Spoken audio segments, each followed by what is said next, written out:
Disclaimer: this episode may include graphic descriptions of crime and criminal activity.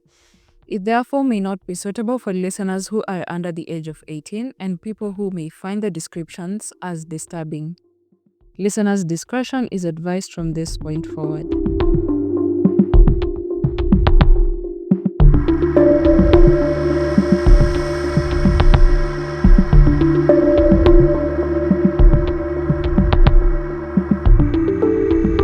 Hello and welcome to this episode of Crime KE podcast. My good name is Ajuma.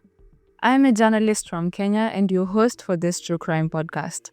Now, this is story number 6 of season 2, and today we are going to unpack the story of Harrison Okumu, which I found was somewhat underreported. In most of the source materials, he has been referred to as the Kisumu serial killer because he came from a village in Kisumu County and he was also accused of killing several people in his hometown. Now, without further ado, let us get into today's episode. Also, please stick around until the end of this episode to find out how you can support this podcast.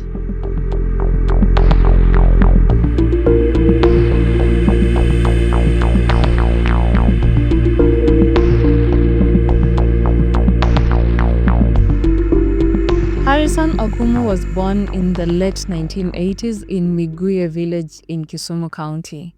Now, growing up, he was known by those close to him as a bully. The people in his village were scared of him, like nobody wanted to cross him because he was actually scary. Like when I say people, by the way, I mean including his parents and siblings. His parents say that he started hanging out with the wrong crowd and that is what drew him into a life in crime. According to his parents, he ended up dropping out of school at an early age and got into the habit of drinking alcohol and smoking. He would often harass his parents to give him money to feed his habits. Like he would literally beat up his parents to coerce them into giving him money. In one incident, he beat up his father and broke his collarbone as he demanded for cash. Seeing that Harrison was serious, his father ended up giving up his whole wallet, which had up to 16,000 Kenyan shillings in it. He said that Harrison took all the money in his wallet and threw it back at him and actually told him that he was lucky to be alive. So like by now you know, like you have an idea of how the people close to Harrison perceived him. He would threaten to kill them from time to time, and they were afraid that he would make good on his threat one day. Now, suspicions that Harrison could be a serial killer began in early 2013. At this time, he came home one evening with a friend. We're going to call this friend David. That was not his real name, but we're going to use that for the sake of this story. So Harrison comes home with David and introduces him to his family as his Ugandan friend. The family even shares a meal with David and they have conversations with him. And during these conversations, David tells them that he actually comes from Uganda and he might be related to the late Idi Amin. He tells Harrison's parents that he has known Harrison for quite some time and he was willing to support him to get a job that would fend for him in the long run. He told them that he was willing to buy Harrison a car so that he could get into the taxi business. Now, Harrison's parents felt good that Harrison had a friend who was not a bad influence. They knew that he did not have many friends because he wasn't the friendliest person anyway. Seeing David made them feel a bit better about their son. Now, they spent the evening at their home, and when the night time came, Harrison and David say that they were going to a nightclub. At this point, Harrison asked his brother to give him his gumboots to wear to the club. His father said that he noticed that this request was weird, but remember, everyone is scared of him, so like no one wants to even question him or get into an argument with him or like be on his bad side. So his father does not ask him why he needs gumboots to go to a nightclub. Harrison was seen the next morning, and at this time, when he was asked about his Ugandan friend, he says that they spent time last night and he went back to Uganda early that morning, so everyone let that story go. 3 days later, Harrison's father said that as he was going to work in the morning, he worked as an electrician, by the way. As he was going to work, he heard people around the village screaming. And he says that they even thought and asked each other in the house, like, who could have died, or what was the reason why people were screaming at that time in the morning. They just asked each other, but they let it go again. Now, they would later find out that a body was found that morning in a swampy area behind Harrison's grandfather's house. The body was identified to be an adult male, and he had been tied up with a rope and wrapped in a net and dumped in the water. He had been beaten, mutilated, and even sexually assaulted. Now, trigger warning for the graphic nature of the next sentence. An iron rod had been forced through his ass all the way to his abdomen. Now, it happened that at the time that this body was found, a 25-year-old local boda boda rider who was a neighbor to Harrison's family had gone missing in the village. When the boda boda rider's mother learned that a body had been discovered, she assumed that it was her son, so she went to the mortuary to identify the body, but she found out that it was actually not her son. The dead body was identified as David, Harrison's friend from Uganda. And when Harrison's family learned of this, they were shocked because, according to them, they had believed that David was actually back in Uganda, so they really didn't know how he ended up in the water. Now, a day after David's body was taken to the mortuary, another dead body was found in a stream in the same village. Although the body had decomposed, the villagers were able to identify it as belonging to the missing boda boda rider. At this point, people in the village were becoming alarmed at the number of people turning up dead. It was during this time in July of 2013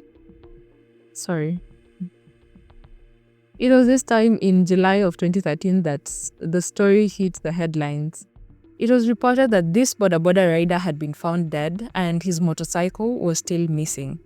By now, you can already guess the last person who was seen with him. Of course, it was Harrison. When this story was reported, Harrison's brother remembered that on the night that Harrison went out with David, he had returned home at 2 a.m. that night with a motorcycle.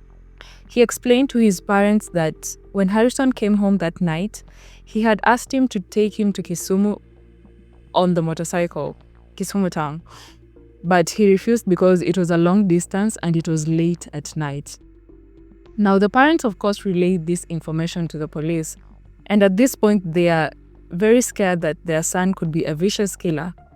The police acted on the information and went on to search Harrison's house to see if they could get any evidence. Now, when Harrison heard that there was suspicion around him killing the boda boda rider, and he saw the police and people gathering around his house, he accused his parents of trying to have him arrested, and he even threatened that he would kill them, and he spent the night outside that night. His parents at this point, being scared, asked the villagers to protect them from their son. The villagers actually agreed to help them hide from their son, and when the police searched his room, they found blood in water containers, and they also found some blood spatters on the wall. They say that it looked like someone had tried to scrape off some of the blood from the walls. They also found police uniform in his bedroom, and at this point, Harrison became a suspect, and he was wanted by the police because they needed him to answer questions. Things escalated when police found an abandoned pit latrine behind Harrison's house, and this latrine looked more like a shallow grave.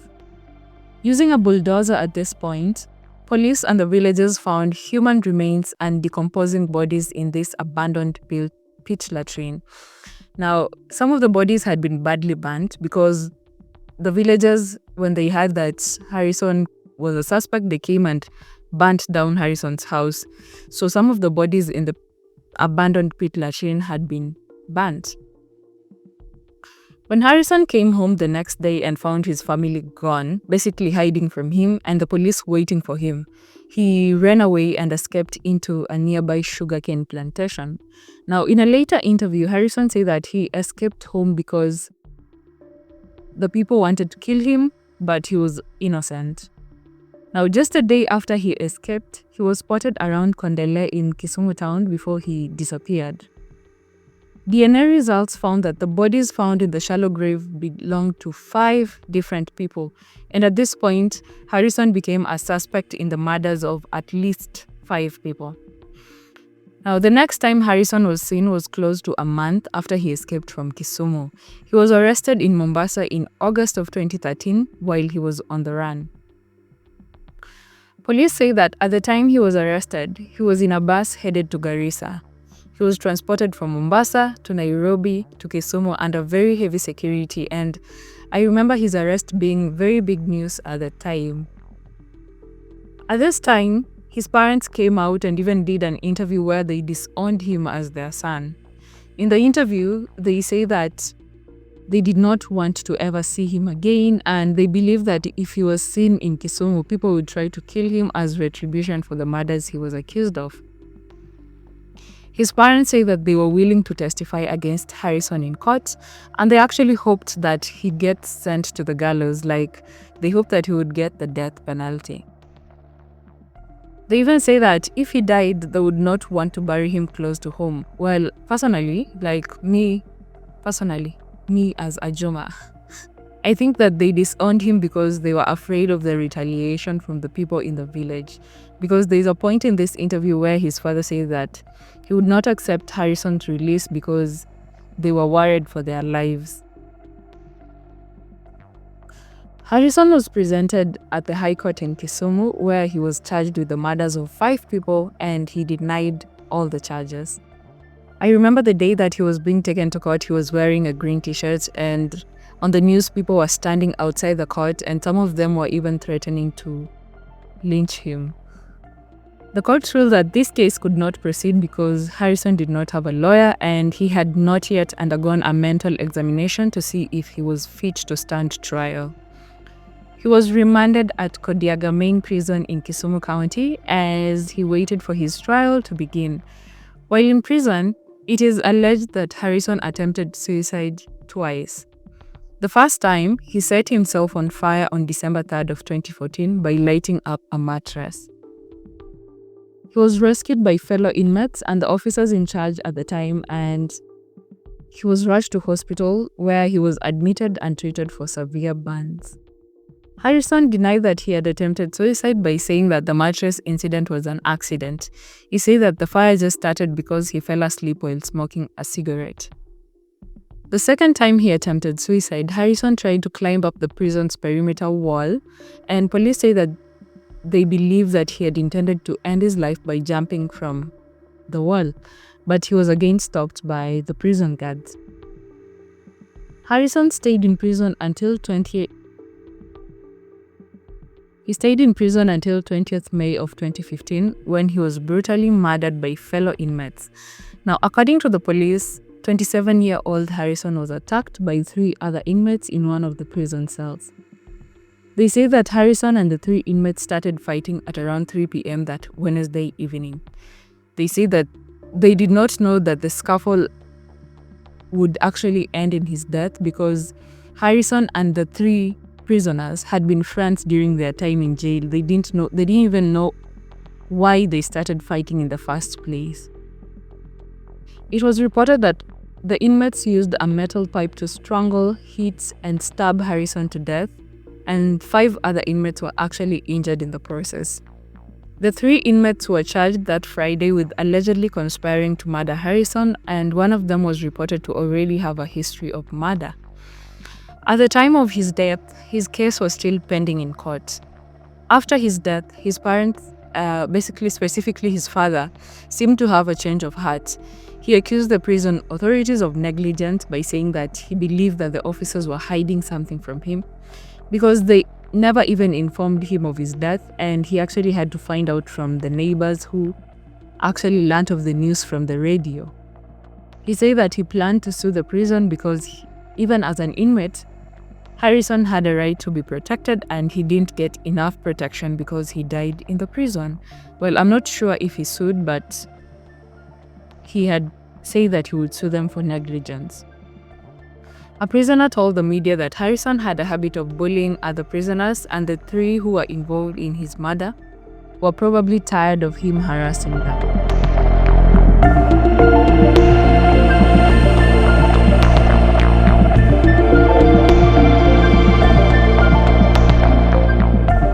Thank you for for listening to this episode up until the end. That is all I have for you on the story of Harrison Okumu, famously known as the Kisumu serial killer. You can support this podcast by sharing it with your friends so that we can reach a larger community of listeners. If you enjoyed this episode, share it on social media and tag us at crime.ke on Instagram. I love interacting with you on social media, so if you have listened to it and you love it, you can share and tag me or the podcast.